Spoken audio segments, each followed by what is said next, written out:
Richard Wood. I'm one of the organizers. We also have Danielle. Where are you, Danielle? Right here. There's Danielle. We have Marie Ann, and that's another organizer. Also, there's Sean Kennedy. Sean is not here today, unfortunately. He has to be doing some other business. And John Morrow. And also, we have Reuben Pressman. And that is there's 6 of us that are organizers in this. And also, JJ, just a special shout out. JJ's been helping us a lot. He's Mr. Video Guy. And also Carly. Where's Carly? Carly's been doing some things for us. She's outside there. But Carly's been helping out. You know, just a quick overview here. Not to, many of you come a lot, but I wanted to just give a flavor to this. First of all, how many people are here for the first time? Okay. First of all, welcome. We really appreciate you being here. And basically the idea here is that there's a 6-minute pitch, approximately, and then there's approximately 20 minutes Q&A from the audience, okay? So we have the questions. And the idea here is to support the people and what they're coming up with and give them encouragement and also challenge and whatever. But just to take a second, today we're going to do a few things a little bit different. What we're going to do is have one presentation, but then after that, the second part, we're going to focus on just some quick 1-minute deals from a lot of different people that are in the audience that are involved in the entrepreneurial world in St. Petersburg or Tampa Bay. And the reason there is a big part of this is to get involved with networking. Okay? So one thing is the pitch and the business and the support. The other thing is the get-together of the networking. And just the last quick comment from me is this deal originated by a 21-year-old about 2.5 years ago. And this kid, if I can say that, was working for Kauffman Foundation, which is a $2 billion deal. And Kauffman Foundation's in Kansas City. And with all their money and all their research about entrepreneurism, they were like, well, who are the entrepreneurs? What is the entrepreneur community? And you know, it's like they had the big view, but they didn't have the down in the street view. And so he said, well, let's have a cup of coffee, and let's get some people together. Long story short, they end up getting 250 to 300 people together every week, all right, up in Kansas City. And then they said, well, there's somebody down here, and I attended up there because I lived there, and I live here. So I live both. So I attended, and Danielle was attending, and this and that. Long story short, we were number 12 to roll out in the United States 1 million cups. So right now, depending on the time zone, every Wednesday, we start off in the East Coast, then it rolls to Central, all the way over, and there's up to 50 cities right now that have gotten involved with this. So it's not just us. And the reason that's important is, some of you have traveled, or you present, you have an option to see if you can involve yourself with the passport program and see, like we've had a presenter here present in Kansas City, a presenter here, or we've had San Diego organizers come in here. So that's exciting. The other thing is there's about 75 cities in the queue, and there's also international cities that want to get involved too. So this thing is like a movement. This is not just us, which is great and big, but this really becomes something. Okay. So I wanted to share that with you. The average entrepreneur is 42 years old, according to Kauffman. They work 20 years, they transitioned to be an entrepreneur. Today we have an 18-year-old. Okay? And Joe Sleppy is, I just met Joe, and a lot of people know a little bit more about Joe. Joe's over here. And my understanding here is that Joe graduated 4.5 average, very bright kid. He got a scholarship where he won some awards, which Danielle later will give you more info. But basically he decided that instead of putting that dollar into college, he's going to put it into his business. So he's investing into what he thinks and believes. And I mean, it's really commendable thought. So I just wanted to give you that preamble.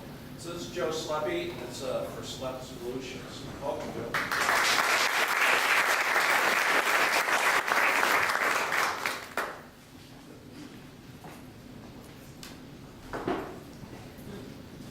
While she's pulling that all up, like you said, my name's Joe Sleppy. I'm 18 years old, just turned 18.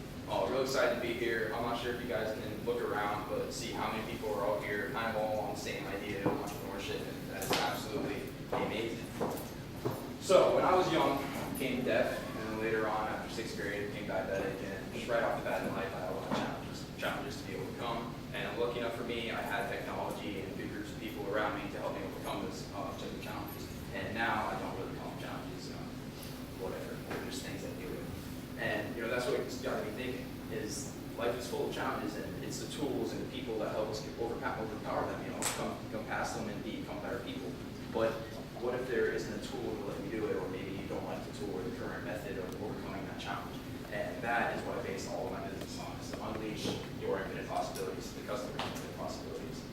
So our mission statement is to create innovative fitness equipment for those physical challenges. That would be, maybe it's something as extreme as amputation, or something minor, just like fatigue, maybe a condition that doesn't let you do exactly what you want to do because of stress or some kind of discomfort. So, what makes us special is that we're trying to create a product that can be mass market, sell it to large groups of people that can cover multiple different challenges. Now, up to this point, we have a lot of physical therapy people that can do, let you work out around your challenge. However, they can't give that in the home. They can't, sell that to lots of people because it's just too much money. That's why you pay to go to a physical therapist. And I started off on a $10,000 grant. I'm being taxed as an S corporation, human liability company. Everything's registered, everything's good to go. And hopefully down the road we can start a gym featuring all the SleppSolution products that I come up with over the time. So you can have a challenge-friendly gym when you go to work out. Also, I'm backed by a team, Kurt Long, Bob Slucky, my father, and I got somebody to sign off my contracts before I was 18 years old.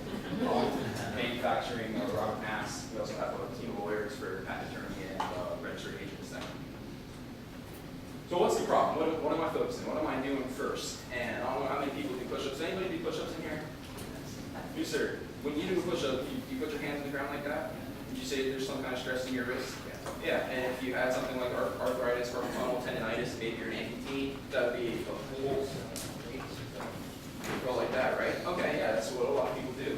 And that's the truth of it. When you put your hands down like that, or maybe even if you do the knuckles on the ground, you're putting stress in the tendons in your wrist. And if you have a condition like arthritis or carpal tunnel, that's extremely painful to the point that you may never want to do it again.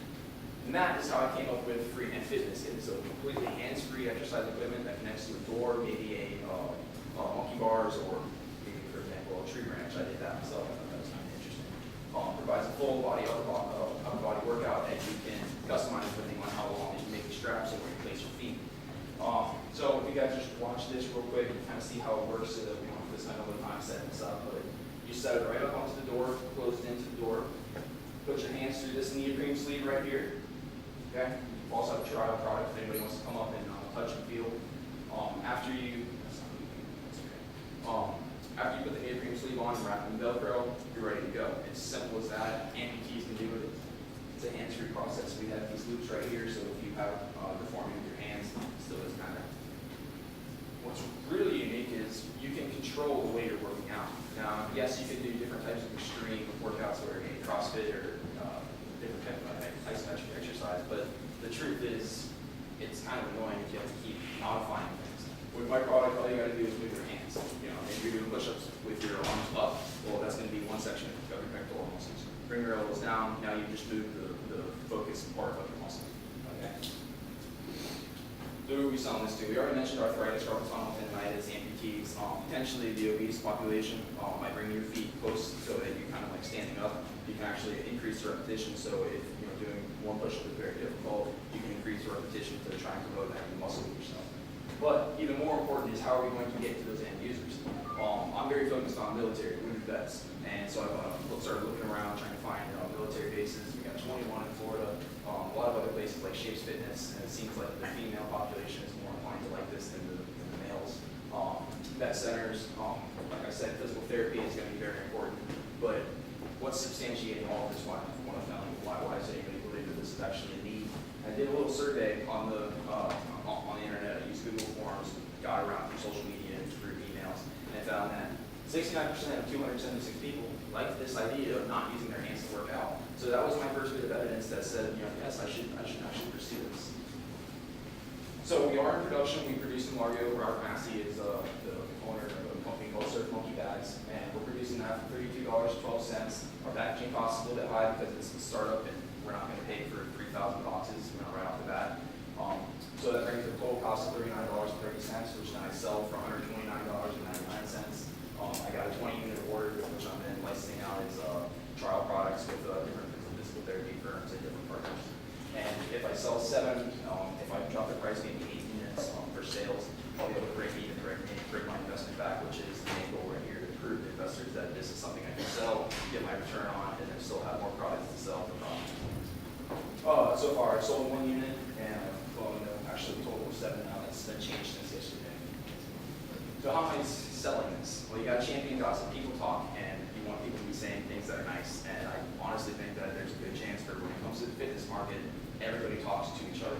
Physical therapists in particular. I'm sure everyone's gone to a doctor and you say, oh yeah, I know this other doctor. And they all know another doctor. And it's just this long line of a big circle of group of people. So hopefully if you get one guy to say something nice about it, the next guy hears it, the next guy hears it, the next guy hears it, and just translates on as a gossip. We also have a sales representative program where I would let you have a product for free for your firm. When you sell it to your end users, the people who I'm trying to get to, remember I'm not really trying to sell it to the firm to say, that may be 1 sale for each firm. Now that would be a large number across America, but for the startup right now, that'd be 1 or 2 sales in the local area. That's not enough. You want to try to sell it to their people that are going to the firm. So once they sell it, they would collect a $25 to $40 commission, depending on what they want, what I want, and we of course commission. For individuals, how would we sell it? You sell it with the idea of possibilities and all that, and firms would have the idea of fresh markets. Of course, we had McDill Air Force Base, who was working with us as a vendor loan agreement. They've been trialing with their NPTs with some guys with very how comfortable it is. Also, Life in Motion and Trying Functional Fitness are our 2 physical therapy places that we're at right now. So, we got other information if you guys want to talk about it, but you can take it off. So.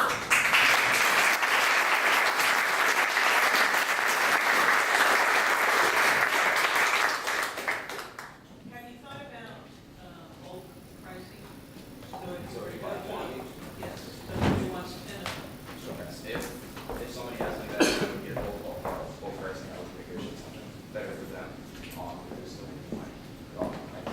Because basically, one way selling at $70, my investor, the Kurt Long gave you a renewal grant, be satisfied. So there would be a margin of, if you buy more than one, prices. You may want to think about the percent schedule, Okay. just so that when you get asked the question. Okay. Right. What's interesting is the physical therapy places that I have met and talked to, they're not interested in buying one. They have one practice. They're called physical therapy firms, which are not corporations. They don't have more than an office that they're buying for. So for the people that I've talked to, and this is not the case for everyone, but for the people that I've talked to, they're interested in one product, and the rest, they have one. They only have one patient at a time. So that was kind of how they were seeing, but those were smaller firms as well. Let's talk about your brand. Application process, the industry specific for the grant. Yeah, just said, Well, it wasn't how you really- apply. It wasn't really an application, it was more of a competition. I was looking for juniors and seniors in high school. You fill out kind of like a really quick business plan, kind of in one sentence line for each section of the business plan. What's the problem you're solving? How are you going to solve it? Who's your market? How are you going to market it? That kind of stuff. Just basic, everything had to be less than 100 words for each answer. You submit it into the group of people with the Nelson Education Foundation and an organization called the Next Generation Entrepreneur Program. And from there, they look at the 80 applicants here, figure out who they like, top 10. Those top 10 finalists all come in for training to be how to be an entrepreneur. Last year, they got the tour of the home shopping. They got to talk to people like Danny Nardo, who's a young entrepreneur in the Largo area for Nardo Natural Skincare. You just get to talk to a lot of different people, painting with a twist. I know they're local here. So you start to learn how to talk to people, how to network. What do you need for business? What don't you need for a business? And those kind of ideas. From there, they select the top 3 finalists on the business plan presentation process. From those top 3, they really look into not just the business, but who's got the right personality. Who do we want to sponsor? Who do we like? Who has what it takes to organize their time and go about this correctly. And from doing all that myself, part of the $10,000 grant. Wow. Glad you came.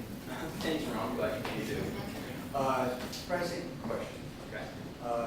You said that you're looking at a program that has some sales orders. Have you already, through that price that you established, built in commissions? Yes. And did you, so is that where that price went to, the 120 range?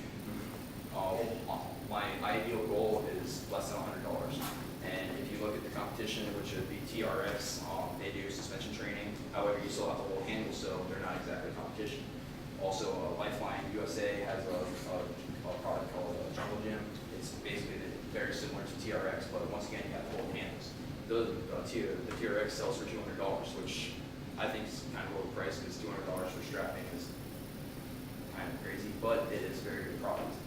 Lifeline USA sells theirs for $99.99. So those are the prices that I have to compete with. Of course, prosthetics that would enable you to comfortably do push-ups if you're an amputee, that's even more expensive. We don't have to get into that. That's something that you pay for out of pocket. That's an insurance thing. So my pricing retail instinct tells me that if you can't get to that under $100, whatever, make a big difference. Right. If you're able to get there. If I'm able to get it. Well, and the other thing is you also have to remember that I've only done a 20-unit production run. So since it's a 20-unit production run, my cost is going to be higher than if I'm doing something like 200 units. I talked to my production manager, Robert Massey. He basically said my costs are going to go down by half. Well, that's going to open a whole other margin up. So if I was to do something like 200 units order, if I have everything in place where I feel like I can sell them, then right off the bat, I'm going to be able to open that margin up and bring the price down. And you're right, people see 3 digits and it's like a whole other section of people that have just dropped off the face of the earth in your business. If it's less than 100, you got a better chance. What's your retail strategy, or do you have one? Are you focusing specifically on the as-need business opportunities, or is there like a big box store ideally? The retail is difficult in water to navigate, and the reason being is if it doesn't sell in that retail, then you basically have to buy it back for the way the general process works. That scares me because this is a product for physically challenged people, and I can't guarantee that if I put it in, say, a Sports Authority, that people that are my target market, people that I'm trying to sell to, will buy it. And if that happens, then I have products sitting on their shelf, and then I have to pay them to put it on the shelf, and then to take it off the shelf, basically. So I really got to look into that. That's more of a futuristic thing. Also, let's not forget how much quantity I would have to order in order to be retail available, because they want to have the inventory for themselves. That's the same for Home Shopping Network. Just basically anything that's going to be a middleman. They're also going to want a percentage, so we'll have to bring that cost down a lot. How many different exercises can you use this for? Is there a sheet inside that shows you all kinds of examples? Right, now that's something that we're still developing. I have an idea of bringing DVDs with the products so that you can get a quick demonstrational guide on how you should work out. As far as number of exercises, it's going to sound silly, but there are a ton, because every time you move your feet somewhere else, maybe move your arms in a different position, you're getting a different muscle that's talk a little bit of medical. If you're doing something like a push-up, your primary muscle activated would be your pectorals, but you got a lot of secondary muscles. With using my product, because there's stability and balance that's needed to be able to do the product correctly, otherwise you'll look like it will just kind of fall through. You're using a lot of secondary muscles, abdominals, legs, your back. So when you're doing exercises, moving your arms, like I said, from here to here, it makes a huge difference. The Triumph Functional Fitness, they didn't want to use 2 hands, they wanted to do 1 hand. And they used the left side of their body or whatever, the other side of the body that they weren't using. They had to use all that core, mostly obliques, to stay stable. And so that's a whole other exercise. Bring your product up on your wrist and do like kind of like a skull crusher on a curl bar, but instead it's your body weight. Push-ups, dips, isometric exercise. Isometric exercise is a huge range of different things that you can cover. Yes, sir. 2 things. Have you done a cross comparison with TRX so you can see how your application would kind of mirror theirs, because they've already done the research? Mm-hmm. And secondly, with the grant you've already received for $10,000, could you just increase your initial order to bring the price down, and then get those products out there so you're hitting your price mark, or you're making more profit by losing half that production cost initially? I know it may be a lot, but So I'll address the first one first. Research comparison between TRX and us. TRX has a feature where you can put your feet into the product and hold yourself on the ground and then do different swinging exercises, and they're pretty intense workouts. However, for someone with arthritis or tunnel tendonitis, that might not be something that they want to do, holding themselves on the ground like that. Right. So that kind of takes that feature and that perk out of the product for my target market. Also, I'm planning on getting into something like Orange Theory. I've been talking to different doctors and let me use their facilities to measure the difference in heart rate. You know, if I'm doing exercise like this on my product versus TRX versus on the ground, so I can figure out maybe any marketing strategies of this is more effective. As for your second question, we have $10,000. I've spent about $2,700 of it. Okay. So if I've spent about that, I mean, I've got roughly $7 grand left to use. That $7 grand has to cover patent, marketing, more product costs. I know I'm gonna have just fees that just pop up out of the future. Paying for the videos, infomercial, commercials. Those are all things that add up. And so basically, I would be open to doing a larger production run, but before I do that, I need to, one, see if the product is gaining traction in the market as it is right now. See what those physical therapy firms and what MacDill Air Force Base has to say. If they tell me that they don't like the neoprene, well then why would I go buy 300 units of neoprene-based products when my target market, my customers told me that they didn't like it? So basically, that's on hold, but that is something I plan on doing, is increasing the production volume to bring the cost down. I would suggest that rather than doing a DVD, just do YouTube, short YouTube segments, have a personal trainer do the actual work for you, so that then you've got the credibility of their reputation, and then just print a nice card inside your box that has a YouTube site, because the production cost of DVDs and just adding that to your cost is completely unnecessary. Okay. Something else that I want to say on here is I do have 2 programs that I want to do. Fitness, educational exercises, that's been done here. We all know about that. Something that has not been done is to isolate common therapy problems, rotator cuff problems. And the startup that I'm working with, what was their name? Life in Motion.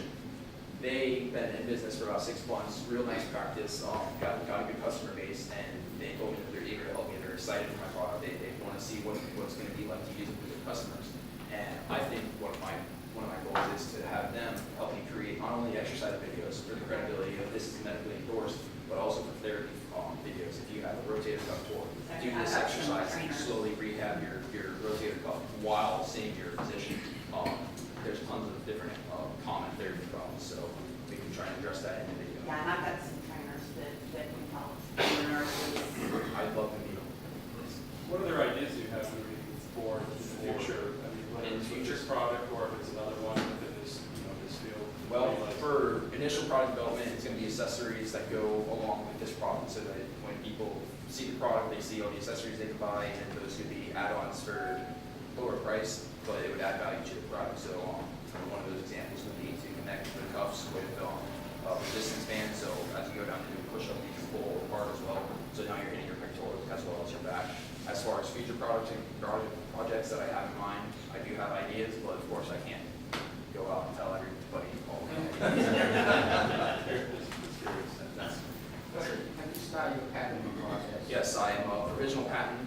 It's done. It's good. I'll have that until Christmas. Right now, I'm discussing with my patent attorney, Suzette Martini, about doing a utility patent. The way I did it to keep my costs down, because like we talked about, I only have $10,000, and some patents are $10,000. So I kind of told her I can't pay you to write the patent for me, but I can pay you to review the patent I write myself. And she was all for that. She said that's a perfectly fine idea. I wrote my provisional patent. I filed it for $65. So I mean that wasn't a huge cost for the provisional, but the utility there's a larger filing fee. But then on top of that, we also have if you do it wrong, then it's kind of pointless. You know, that kind of idea. So I talked to her about reviewing mine, and so that's where we are in the process. We found a drawer, a draftsman to do the drafts of the drawings to go with the patent, and that kind of feature, and we'll just work on the detailed drawing section. That's all that's left to be really nailed together. If your ultimate price exceeds being under $100, have you thought about dropping the price to $100 so that you're testing your market at the price point you ultimately want to be? What I did is I put it on Twitter a sale. It's called Unleashing the Possibility Show. That's our slogan. because that's what I paid. And so what I did there is just to see if someone sees the price drop, if they bite, and no, I'm really seems to do that.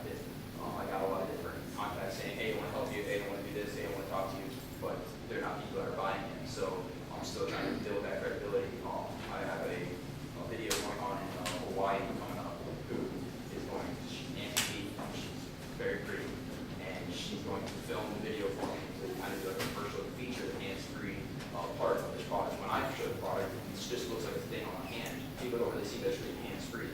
When you see an EPT use it, oh, it's got to be hands-free. So I'm going to be using her as my initial marketing commercial, making those links on YouTube, see if that helps me gain the credibility, and then we'll